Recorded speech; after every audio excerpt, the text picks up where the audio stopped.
night at about 5:33 a.m., I hear a knock, knock, knock, police department on my van. And I was in the middle of like deep sleep, and I was dreaming about just random stuff, and I thought this was part of the dream, and then I kept hearing it, police department, and I got so nervous. I was like, oh God, here it is.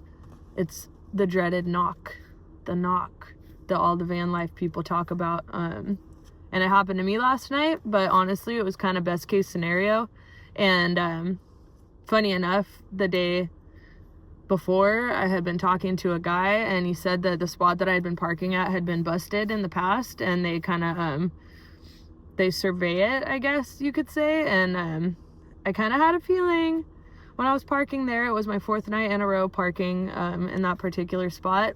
I kind of had this feeling that like maybe I shouldn't overstay my welcome in such a perfect location.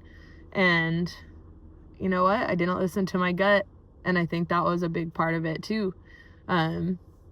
Yeah, because I get the knock, I go outside, I talk to the police officer, and he pretty much just was like, you can't sleep in your vehicle. And I said, well, I didn't see any signs. And he asked me if I was homeless, and I said I was in a transitional period, and I work and everything. So I just didn't really give him much more information than that.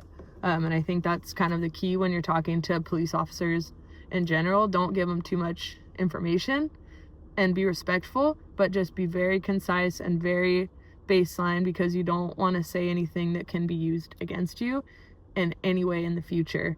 And so I just told him I'm in a transitional period and I'll just go ahead and move. And that was that.